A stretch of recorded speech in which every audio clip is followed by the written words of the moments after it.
If you write your answer like this in a maths exam, you're losing easy marks. In the next few minutes, I'll share exactly how to simplify surds properly, step by step. No tricks, no memorising, just what examiners actually want. First, let's answer an important question. What actually is a surd? A surd is a square root that cannot be written exactly as a decimal. That word exactly is really important. For example, root 2 does not equal 1.414. 1.414 is only an approximation. If I keep my calculator running, the digits never stop. That means there's no fraction and there's no terminating decimal that equals root 2 exactly.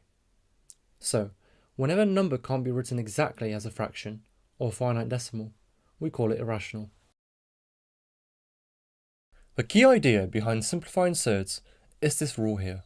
The square root of a product is equal to the product of the square roots.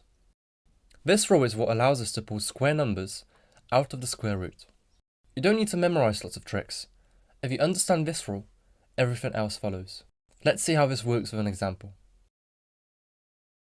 We'll start with root 8. The first thing I always do is look for the largest square factor of the number inside the root. For 8, that's 4.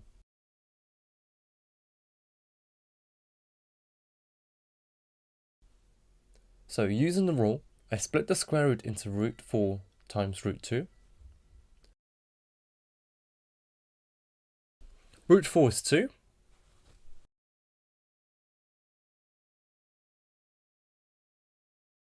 So this simplifies to 2 root 2. And that's fully simplified. Let's do another one. Now let's simplify root 18. Again, I'll look for the largest square factor. This time it's 9.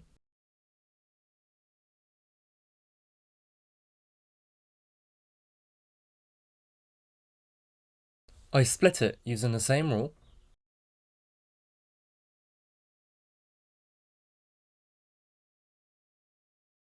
Root 9 is 3.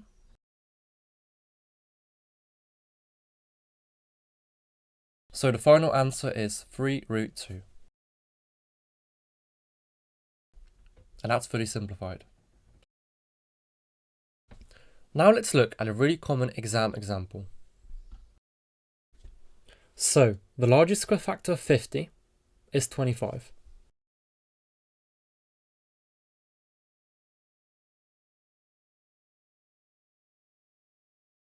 We now split it using the rule again.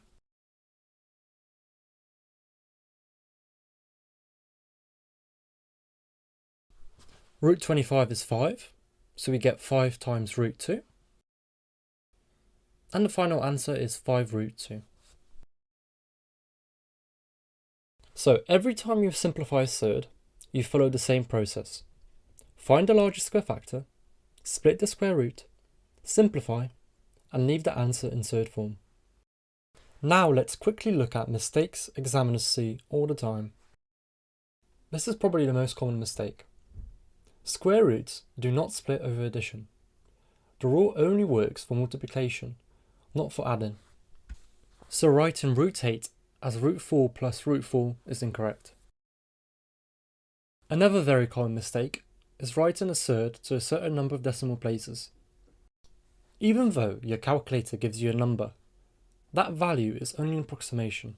In maths exams, unless the question specifically asks you for a certain number of decimal places, this will usually lose you marks.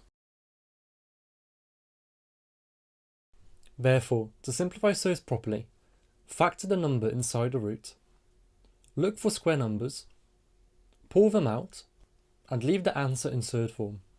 In the next video, I'll show you how to rationalise the denominator, which is where most math students lose very easy marks.